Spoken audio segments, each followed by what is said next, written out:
If I would make a film about myself, I would be the voiceover.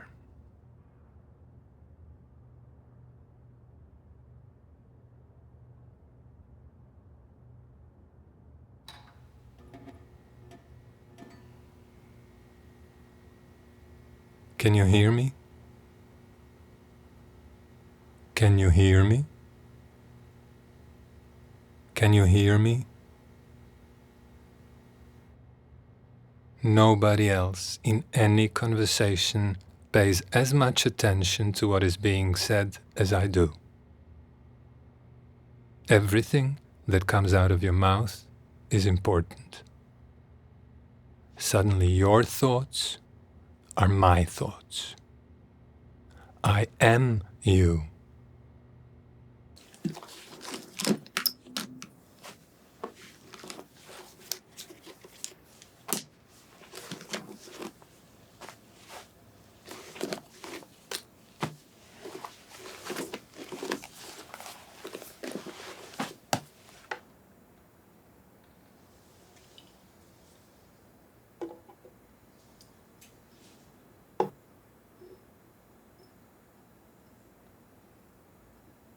So I see this superhero as a lawyer, the man who leads, the man who controls the whole situation, the man who is in the courtroom. I see the animal, I see it as a witness because it's vulnerable. They were prey during the war.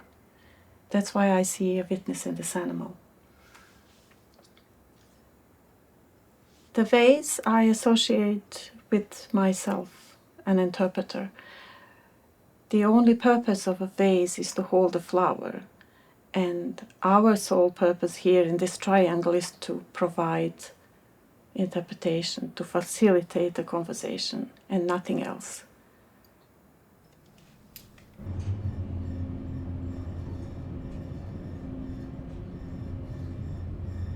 I must sound composed.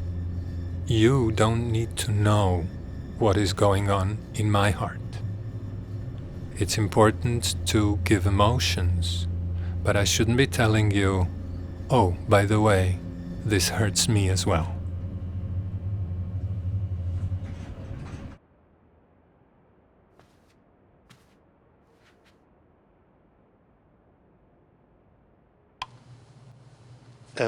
Do you believe that your sons are alive today? Ne. Oni nisu živi. No, they're not alive. To Jenki zna, molila bi Yankee samo knows that. da zna I u would kojoj su like grobnici. to Da know ima in majka which grave dostojanstveno they are, sahrani so ga. that Makar gledam me, their da mother, dođem gdje can su give njihove them proper kočice. Da burial, majka da ih vidi. so I can go and visit the place where their bodies are, so I can look at their graves. All rise. Approval of the International Criminal Tribunal for the former Yugoslavia is now in session. Please be seated. I'm safe in my bubble, between the walls of my booth, behind my glass. But then, the person I'm interpreting says something that pierces my bubble and comes back home to me. One day, in trial, we are seeing a video showing Serbian forces who are forcing this one Muslim prisoner to shout and communicate with other Muslims hiding around in the neighboring hills. He's yelling to them, come here. The Serbs are not going to harm you. They're not going to do anything to you. Don't worry, just come. I've seen that video already 7 times, and I know where the graves are of that man and of the men who are hiding up there in the hills. Something chokes in me, and I hand the microphone over to my colleague, because I want to cry.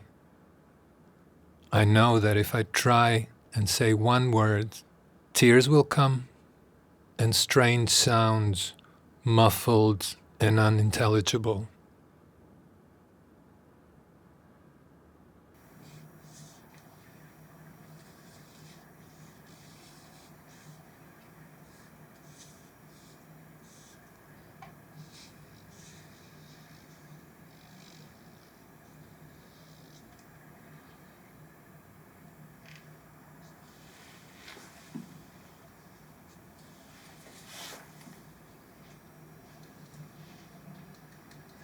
This was a hotel room where we met with one witness.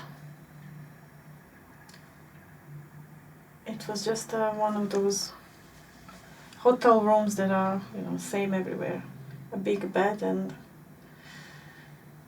a chair where the witness was sitting, and the two of us, the investigator and myself.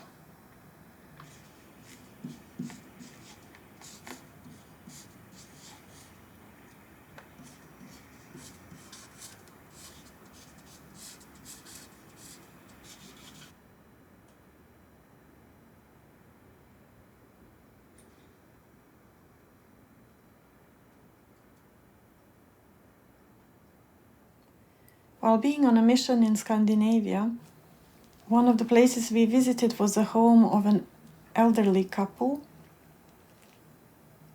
We sat down with them in their living room. The painting of Yaitse waterfall on the wall. The photos on the shelves were of their two sons. As we progressed with the statement, I learned that these two boys were taken to a concentration camp in 1992. They were never found, they were never returned, their remains had not been found.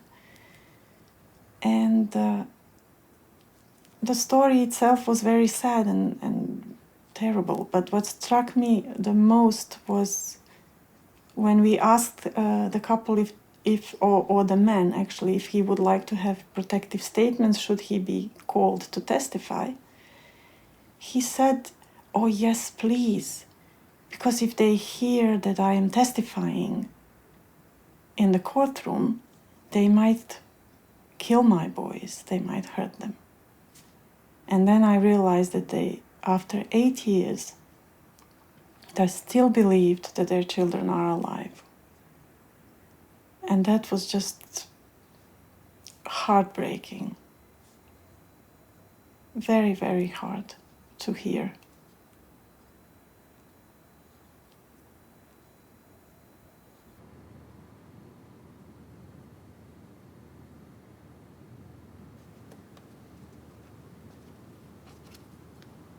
I discovered that it's very, very important to sit in the middle of legal client and a victim. And I also never wanted to look at any of them. I always looked at the side because I never really wanted to have witness or victim turn around to me and say, well, you explain to him. You're Bosnian, you've been through the war, explain to him how all these things happened. Because I cannot explain anything to anyone. I'm not there. I'm a glorified phone. But several times I allowed myself to look at the victim, to start feeling for that person. And it didn't really work out very well. The last time was a couple of years ago. It was in Srebrenica. We were interviewing drivers who were driving men and boys to get killed.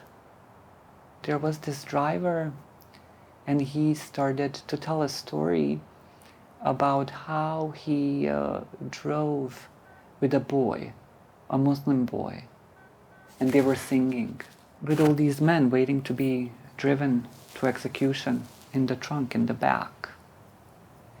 And the driver said, and when we were finished, I didn't really know what to do with the boy.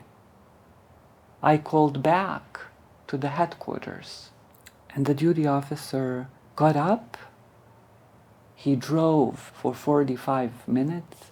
He went into the truck. He picked up a boy, took him to the bushes, and he killed him. I couldn't process it. Who gets up at 3, 4, 5 o'clock in the morning to kill a boy?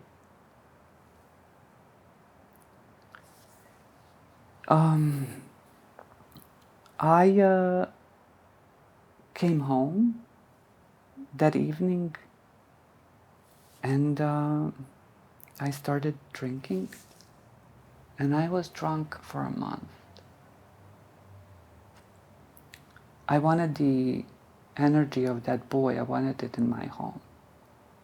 And I wanted to be devastated for him because he didn't have anyone else to cry for him.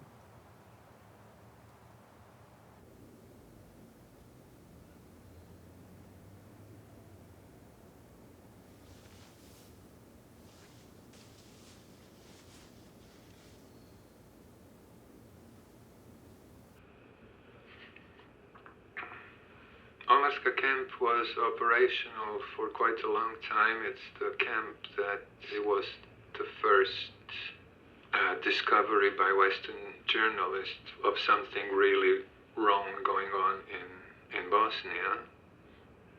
There was a taxi driver who kept coming each evening, would ask the guards to select one or two prisoners, and then he would just spend the evening beating the guy.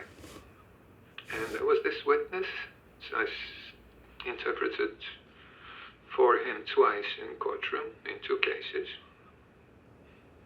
And he was a doctor. He managed to get a camera smuggled in.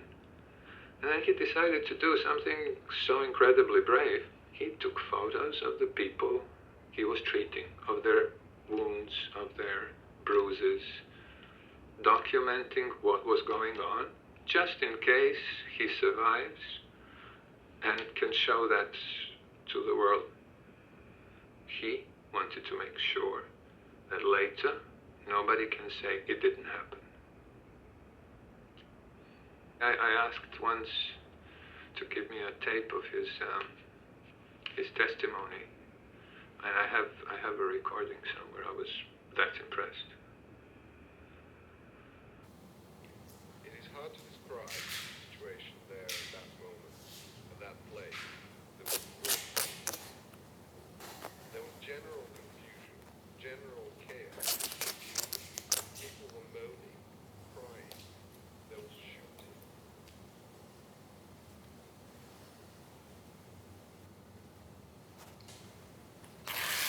There's a computer, the microphones, a desk and two chairs. The glass of the booth is tinted. This gives me space to distance myself. I get less involved that way.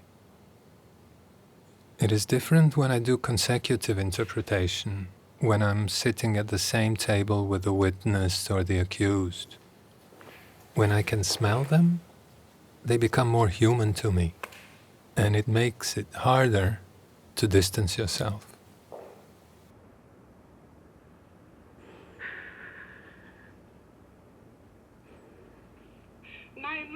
Just imagine, this youngest boy I had, those little hands of his. How could they be dead?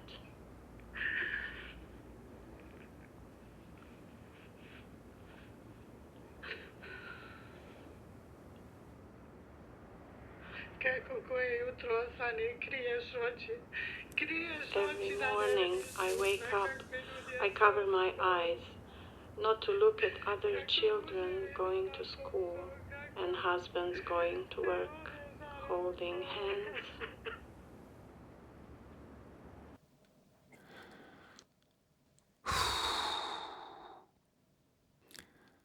Hey, it is just words, don't worry. Take it easy, listen to me. With my voice and choice of words, I can make any sentence less of a confrontation while still giving a correct interpretation.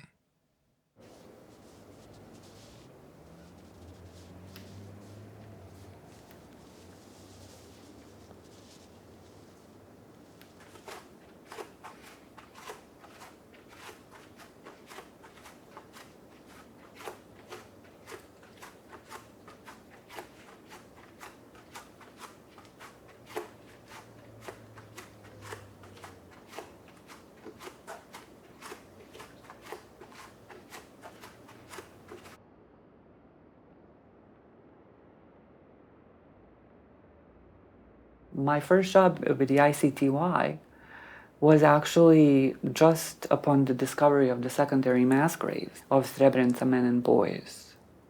I was invited by Srebrenica team to accompany them to a place where they suspected there was a secondary mass grave. Of course, we came prepared with the archaeologists, with excavators and all that equipment for rough digging and also for fine tuning. And they started digging. The smell of decaying flesh is just absolutely unbearable. It was very overpowering.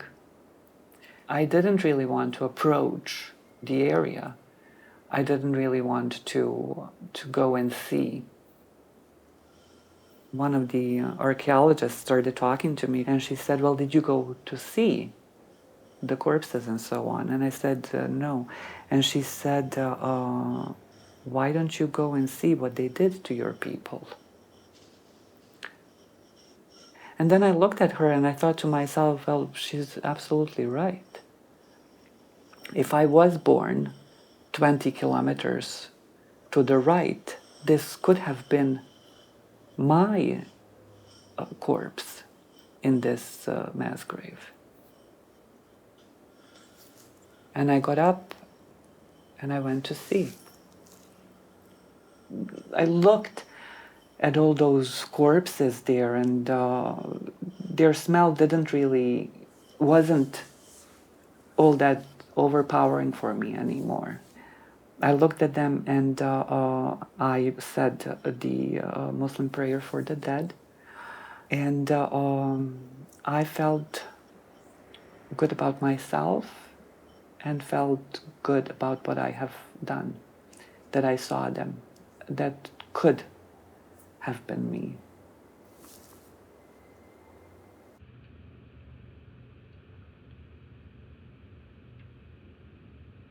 Yeah, I didn't like going to the detention unit because I didn't like having any sort of contact with the accused. I don't feel comfortable because I met their victims and I worked with their victims first, and all of a sudden I'm thrown into the detention unit to interpret for the person responsible for their sufferings.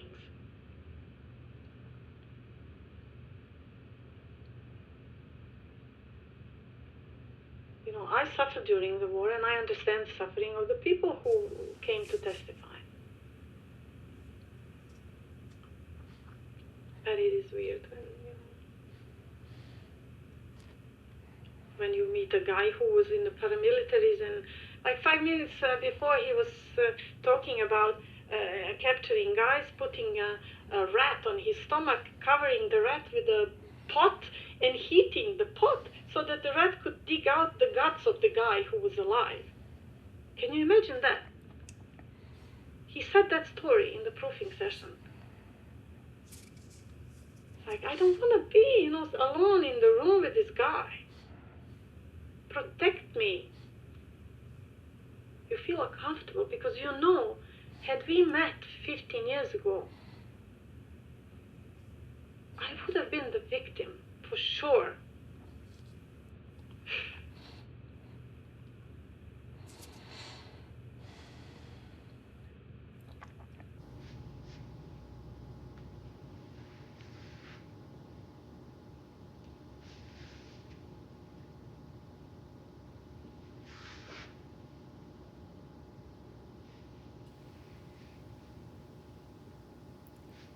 There was a story about these two famous doctors, actually, and they were put into concentration camps because they were Muslim intellectuals. They kept them in the toilet. And the guards, they would come there, they would just bring them out, they would beat them up. And I think that they actually killed them by beating both of them. And I kept on having a reoccurring dream that I'm actually in the toilet and that the concentration camp guard is knocking at my door. And I called my grandmother. And I told her about the dream. And she told me, asked me, do you know who they were, those people who were knocking at your door? And I said, no, I don't. She said, they were actually angels. They were there to let you know that you're doing your job right. The knowledge that somebody might be looking at me and scrutinizing my interpretation really helped me to do my job the way the dead people I'm interpreting about would want me to. I said to myself, well, I'm going to be the best fucking interpreter there was. If there are angels watching or the ghosts of those dead people, well, you know what, guys?